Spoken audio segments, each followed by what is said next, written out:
Hello everyone at home. Thank you so much for joining us. You could have been anywhere on planet internet. You could have been on YouTube watching cats trip over, or you could have been watching TikToks, but you chose to be here.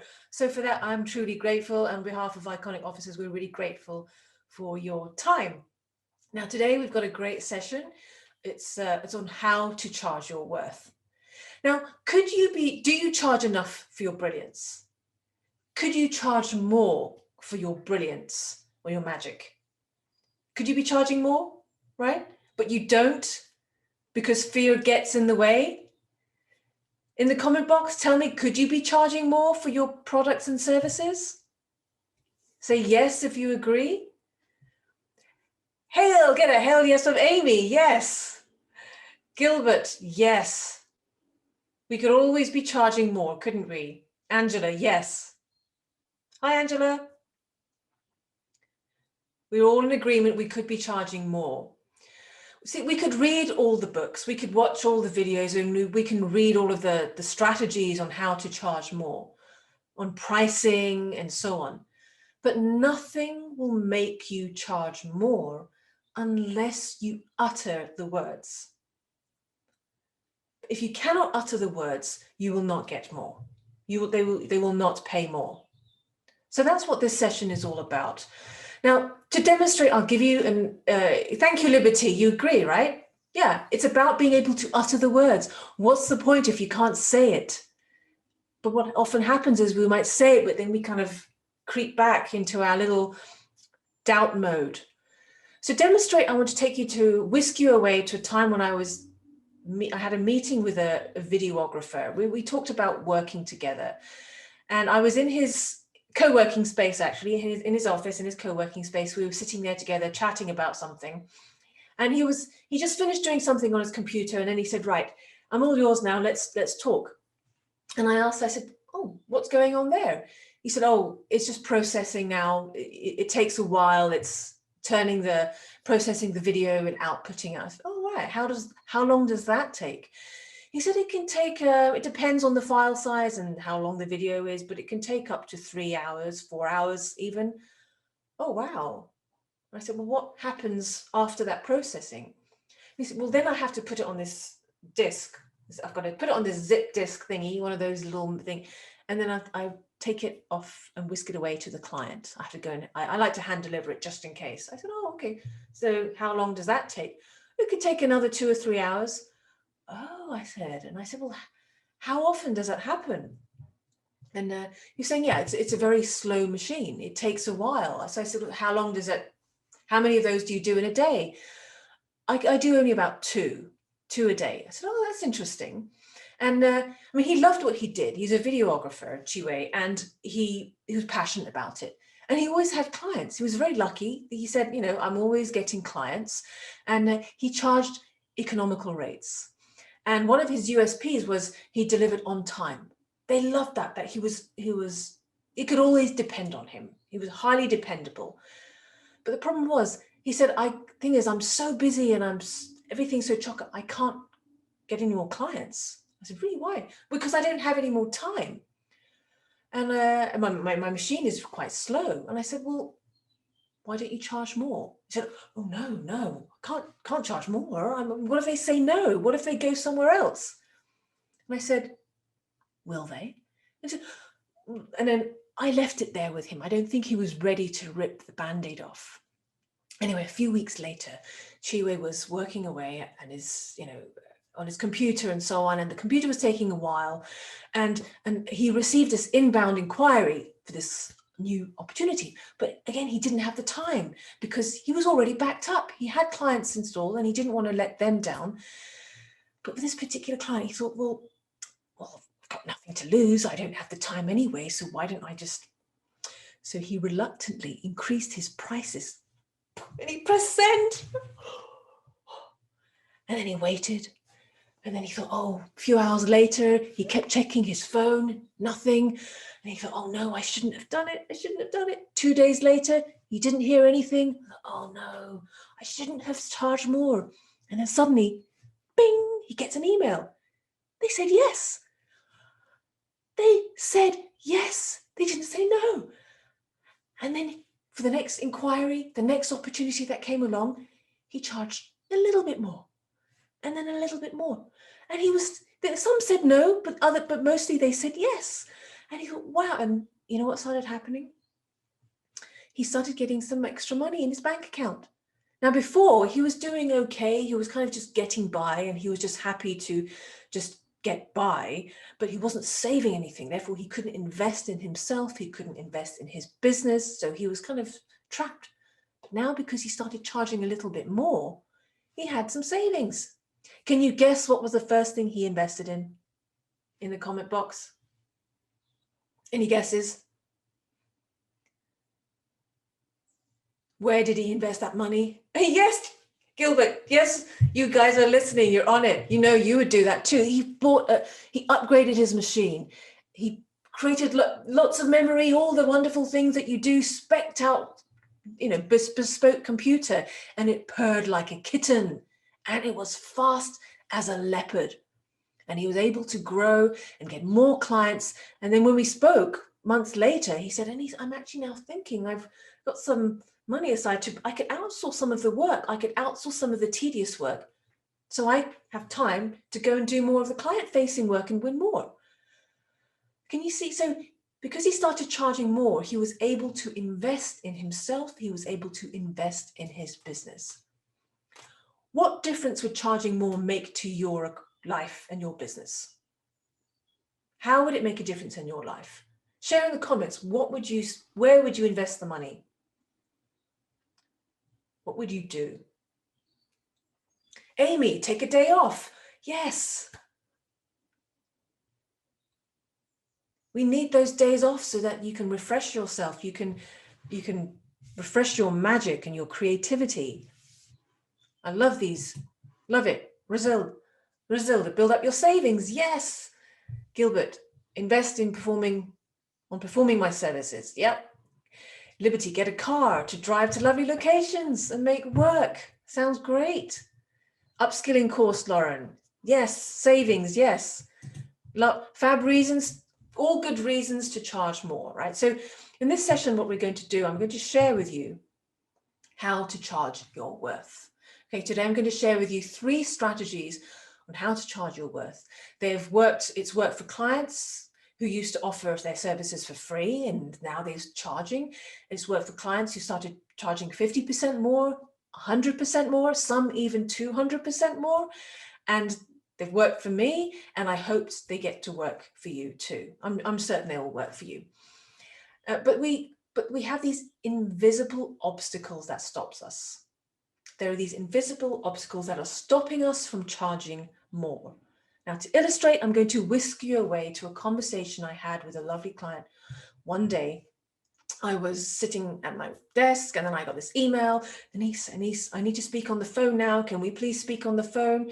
And so this was Geeta. Geeta is one of my lovely subscribers and now turned into a client. And now she had an illustrious career working on one of those Fortune 100 companies. And she had a wonderful CV. She had a LinkedIn to die for. And she'd done what she was supposed to do.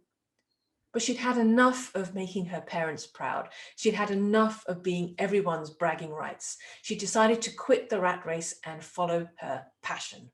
Does that sound familiar? So one day we spoke on the phone. Gilbert, yes, we all know what that feels like, right? To follow your passion. So we were on the phone. He goes, Denise, I have a problem. I said, oh, what's that? I have this client, they want to buy my work. I said, that sounds like a good problem to have. Oh, no. But the thing is, they want to buy several of my works and they're friends. And they just told me, Geeta, just name the price. We will wire the money over. I said, Geeta, that sounds amazing. No, but Anise, I don't know how much I should charge. I could charge 2,000 or 3,000. I mean, I could really charge more than that, but I'm not sure. I mean, I know they've got money. I mean, I know they've just bought a new Tesla. They live in a lovely big house in the middle of London. I know they've got money, but I'm not sure. I'm just afraid to ask. I'm just afraid to ask. I'm afraid I might give it away for free. Does that sound familiar? Being afraid to ask, being afraid to charge more. Griselda, yep. Liberty, yep. Yeah.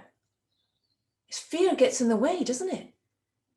Your voice starts shaking and you just want to immediately start discounting. Why does that happen? You know what? Afraid to ask. I have a confession to make. I was afraid to ask as well. Now, back when I used to, now why does that matter? Like one day I was pitching, when I first left the corporate life and I started my own business, I had this great idea that I thought was a good idea, and I pitched it to these big companies.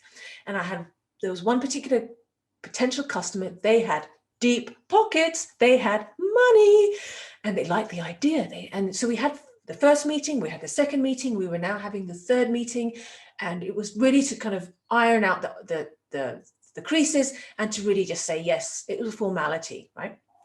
And here's what the conversation went like. I was expecting a yes and to move forward. Anis, we love the idea. It definitely ticks all the boxes. It's great. I love the strategy and so on. But there's a slight problem. I said, oh yeah, what's that? They said, we're slightly concerned with the budget. We're not sure that the budget you've suggested is going to meet the quality that we're looking for.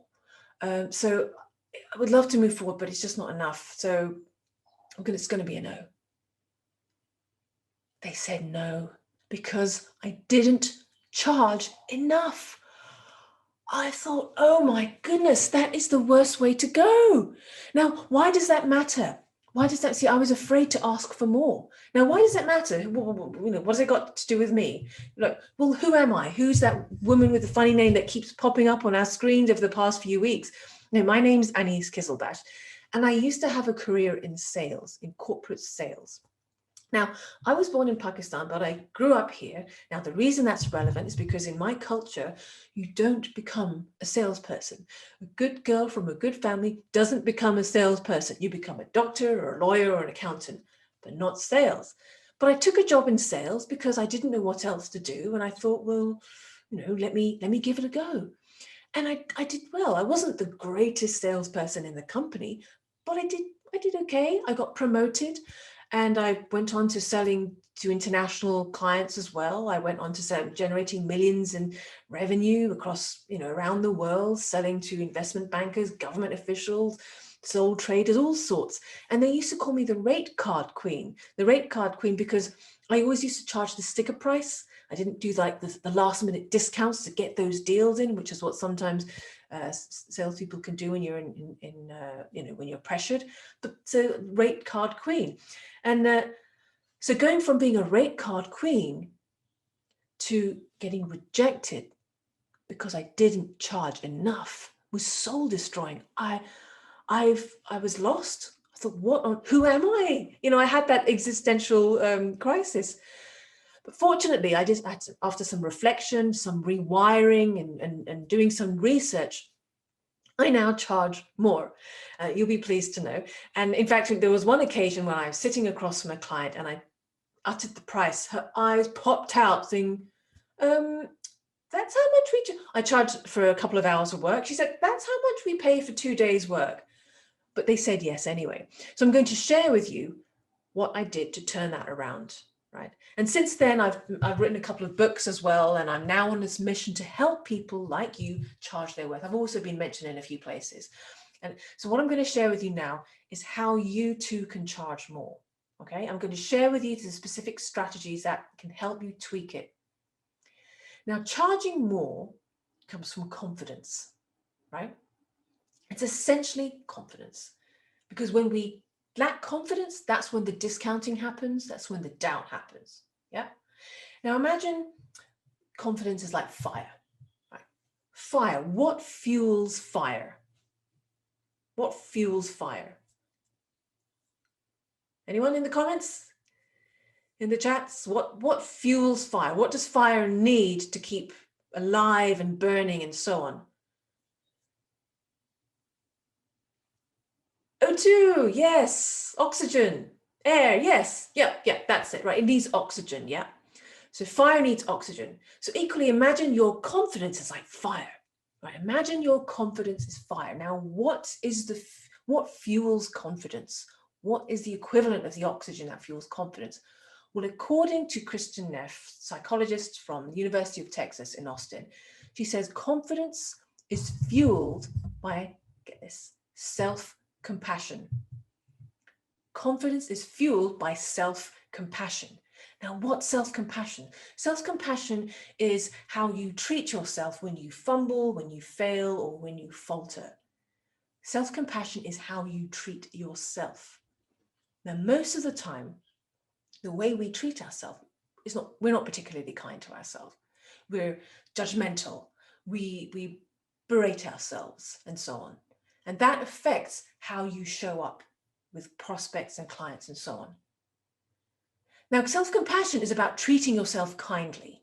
Treating yourself like, imagine a friend messed up, right? You're one of your loveliest friends, one of your closest, dearest friends, someone that you love. If they were to mess up, or if they were to go and put themselves forward, what are the kind of supportive words you would say to them? You got this. You can do this. You've done this before. Of course you've got this, right? That's what self-compassion is. But we're not like that with ourselves. The way we talk to ourselves, oh no, they're not going to like you. They're not going to work with you. You're rubbish and all that, right? So self-compassion, what fuels self-compassion? Where does that come from? It's all about your self-talk. Your self-talk. Now, what is that? It's that conversation in your head that's talking all the time. You're probably wondering, what is she on about? There's no self-talk. What is she on about? It's that conversation. That's self-talk, that internal monologue, non-stop, all day. As soon as you wake up, you've barely gone to brush your teeth, and there it's going, running along does that sound familiar to anyone? That internal monologue? So your self-talk affects how you treat yourself, which affects your confidence. Now let's dig a little bit deeper. See, because when we dig a bit deeper, when you understand what the obstacles are, the strategies I'm going to share with you will help you surmount it, because we can't surmount what we cannot see. Now let's dig a bit deeper. Now inside our brain, we've got this part. It's in the middle of the brain here. It's about right in the center of where our ears are, and it's called the amygdala. It's right in the center here. The amygdala is the fear center of our brain, and it's one of the oldest part of our brain, and I call it the hammer. And it's helped us survive. Now, back when we were on the East African savannas, we were hunter and gatherers, getting berries and so on. The amygdala, the hammer, kept us alive. It looked out for saber-toothed tigers, snakes, and predators, and it acted fight, flight, or freeze. Those are its portfolio of actions. Did you think my screen froze for a second there? I hope so. So its portfolio of actions are fight, flight, freeze. And it goes into fear mode, defensive, survival. That's essentially what it's there for. And in sales scenarios, when you're trying to offer price, it creates threatening feeling. Therefore, it erupts this part of our brain. Yeah. Then we have this other part of the brain. It's over here. It's in the front of the brain here. It's called the prefrontal cortex. I call it the coach. And its portfolio of activities are things like behavior modulation, self-control, intuition, insight, being able to build connections and having empathy and so on. Quite impressive portfolio, right? And quite important for you to be able to charge more and grow your business, right? So you have these two parts of the brain. You've got the hammer here, and then you've got the coach. That's what I call it, the coach here. The hammer is all about survival, fight, flight, freeze. And this is all about the executive functions. It's about self-control. It's about empathy, insight, and so on. So the fear center, let me go on this side. The fear center will say things like, what if they say no? I'm not good enough. They're not going to buy from me. Whereas the other side is more likely to say, well, clients love our products. We can transform people's lives. So that's what this part of the brain says, right? So you've got these two parts of the brain, but most of the time, because in sales scenario, we feel stressed, we're constantly being driven by this part of the brain. Yeah. So now that you understand broadly what's going on underneath the bonnet, I'm going to share with you now the strategies to help you overcome that. Sound good to you? Are we still here? We're still awake? Good. Okay, lovely. You're all here. Fab, fab, fab, fab. So the first strategy on how to charge more. First strategy on how to charge more is steer focus to them.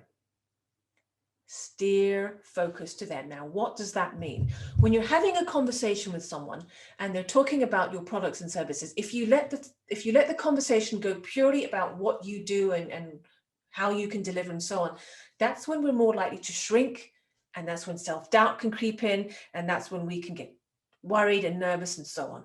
Instead, steer focus to them. Them what? What is it they need? What is it they're looking for? How do you add value to them? Because that's essentially what people buy. They don't buy really your products or services. They buy an outcome. They buy a better version of themselves, a better version of their business. So steer focus to what it is they get after they buy from you. There's this gap, right? After they buy from you, and then the outcome is a value gap. What is that? Steer focus to that, because that's essentially what they're paying for. Let me share with you an example. One time I was coaching, actually it was someone who's a copywriter. So I know you had a copywriter there. And she was telling me one day, we were having coaching session. She said, oh, and I don't think, I charge $250. I mean, I could be charging more. I'd really like to charge more. I'd like to charge $450, but that's too much. And I said, is it? And I said, so tell me more about the customer. What do they do? Or rather, what are you doing for them? She was website copy for a customer. I said, okay, well, how much is one customer worth to that client? About 400. Really? One new customer to them, your client, is worth 400? Wow. Okay, so what does when your work is on their website, what does it help them do? Well, it helps clients sort of decide to go with them, because it's quite important information. If they didn't have that data on that website, clients will probably go elsewhere. So I said, it sounds quite important what you do. Because, well, yeah. And actually 450 is really not that much. I said, how long does your work stay on their website? She said, at least a couple of years until the regulations are updated. And I said, how many people will look at the website in that time? Hundreds, quite a few hundreds. Oh, and I said, so how many new clients do you think they might win on the back of that, or might say yes, or as opposed to no? Certainly more. Wow, I should be charging way more than 450. And just like that, the tone of her voice changed. She had this certainty in her voice. It's like, wow, I could charge more. See, that's where it comes from. It's an inside job. So steer focus to them. It gives you the confidence to say the price. It takes the attention away from you. More importantly, you convince yourself, and that's what you need to do in this situation. Okay, so steer focus to them.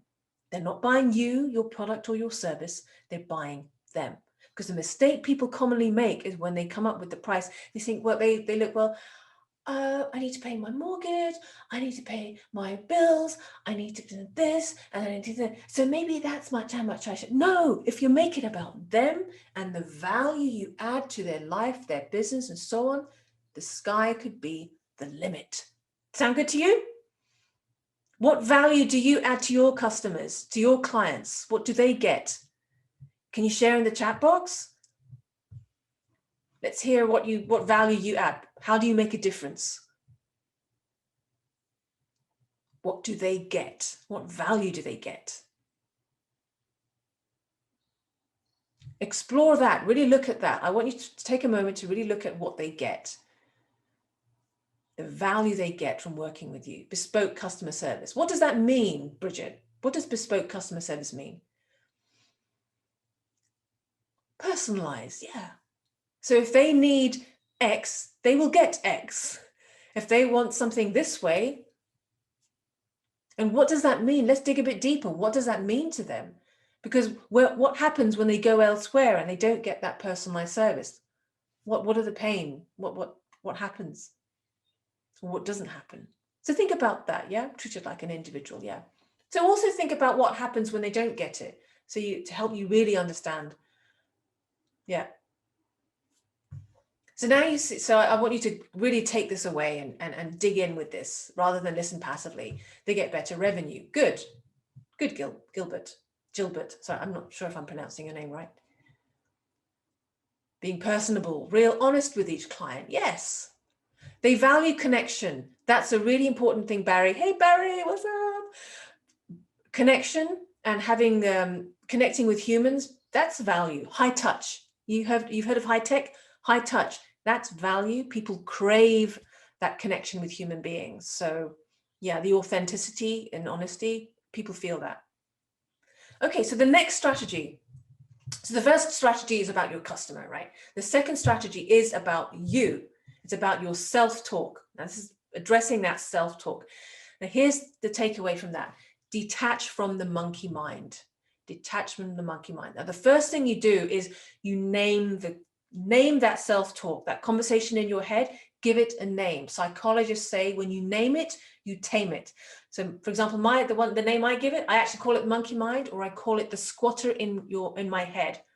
Give it a name right now. You can name it, Tom or Jane or whatever. You can do that too. So for a moment, give it a name right now. That voice in your head, it creates a detachment from it when you name it. You're no longer absorbed by it, but instead you create a separation. Right now, let's give your monkey mind or the voice in your head a name. Let's hear it. The saboteur. Awesome. That's a good one, Gilbert. Name it, tame it. That's not my words. Those are not my words, Carol. I'm not sure who exactly said it, but it's popular in the psychology field. So give it a name. Come on, Carol. What are you going to call it? The painful voice. Yes, it is, isn't it? It constantly wants attention. Okay, so everyone, that can be your homework tonight. Inner critic. Yes. Okay, so your homework tonight, for those of you who are still thinking about it, please name that voice in your head. And then what do? Once you name it, you challenge it. So when it's erupted, right, when the voice is having its moment and nattering away and you're feeling doubtful and so on, what you then do is you challenge it. Now, I'll share with you an example. Now, one time back when I first started speaking, I was petrified of public speaking, terribly nervous. And I initially used to speak to smaller audiences, and small, like as in 10 versus hundreds. And so when I first started talking, everyone was engaged. They all looked happy and excited and, they were all making the right facial movements. But there was one person at the back. There's one guy at the back. He was sitting there. He was doing this. He was going. So I was doing my thing, la, la, la, la, la, la. And when there's a sea of positivity, we focus on the negative thing, that one negative thing. You'll know what I'm talking about? Yeah. So la, la, la, la. And I couldn't help, I started paying attention to him, and he's the only person I could see. And then that voice in my head started going, he thinks you're boring. No, he thinks you're full of it. I don't know why the voice sounds like that, but that's how it sounds. My voice. Oh no. He's bored. He's bored. He thinks you're rubbish. He's bored. He's going to go. He's going to give a negative comment. No. That voice started just rambling on. And then I could feel my energy waning. And I was kind of becoming a bit forgetful. See, fear was kicking into action, and it was making me freeze. Remember, fight, flight, freeze? I was beginning to freeze. I was faltering. I was getting forgetful. And I thought, I thought to myself, I need to do something about this right now, because this is going to be a disaster. So I made everyone do like a group exercise, amongst themselves. And then I went and had a chat with myself. I took a glass of water and I stood, and here's what happened. Here's the conversation that was going on in my voice. Okay, squatter, what's the problem? He thinks you're boring. This is boring. He's bored. Are you sure? Yeah. Well, what else could he be doing? Maybe he's thinking. What else might he be doing apart from thinking? Maybe that's his thinking face. There. And just like that, the voice disappeared. I challenged the voice. You challenge it. You argue with it. Does that make sense? And when you argue with it, it falters away, and boom, I was back. I was like, go, going. Yes, I went and spoke to that person afterwards. He said, yes, this is my thinking face. Okay. So the voice in our head sabotages us. So the way you do it is you name it, and that detaches from it. When you detach from it, you argue with that voice in your head, and it weakens it. And when you start doing that, you have then activated the coach. When you've activated the coach, you're more likely to come back into action. Does that sound good? Practice. You need to practice this one in your own time. The more you practice it in your own time, you've developed some muscle memory. You're more likely to do it faster when you're in person too. Yeah. So detach from the monkey mind. The third strategy is to steep in your purpose. Steep in your purpose. Glad you like that, Simona. Liberty, definitely giving it a go once I've got the name. Yeah, sit down and give it a name tonight. Yeah, good. Thank you. So the third one is steep in your purpose. Now, according to research from Ohio State University, when we focus on goals when goals are focused on us, they're an ego trap. Self-focused goals are an ego trap. When you make your goals bigger than you, studies have shown even mundane tasks are filled with purpose and filled with intention and filled with energy. So what do? Steep in your purpose. Why are you doing what you're doing? Why did you start doing what you're doing? What do you do? What's your business mission? What's the purpose of your company, the one that you're working in? What is your bigger goal, your bigger why? Focus on that, because then you will rise above the challenge. Going back to our friend Geeta, we were on remember the phone call, the artist earlier on, we were on the chat, and I said, Geeta, look, listen, let's put all of this aside with your friends. Why are you doing what you're doing? And she said, because I want to make a difference. I said, how? She says, well, I want to sell my art so I can raise money and go and build schools in the villages from where I'm from in India. I said, oh, wow, that's amazing. Why does that matter? She goes, so girls can get educated. They're no longer stuck, and they're no longer. And then she said, what? Anise, that's it. I've got it. I can do this. And she hung up. And then a few hours later, she sent me an email. And she said, Anise, I did it. I charged 8,000. Didn't falter. I could say the words. I didn't give it away for free. It's because she steeped in her purpose. She remembered her why. Before that, she was making it all about herself. And it's making it about yourself becomes a trap for the ego. We're more likely to be knocked off. But when you make it about something bigger than you, that's when you rise to the challenge. So tell me, what is your why? Why you do what you do? What's the purpose of your business? What's the bigger aim of your business? I'm curious. Let's hear in the chats. Yes, Carol, it's very important to check in with your why. What difference does it make on the people that you serve, on your family, on your friends, on your community, on your clients? That's the why I'm talking about, or the planet even. Yeah, so think more about your why and bring that to the forefront when it comes to charging your worth. Yeah.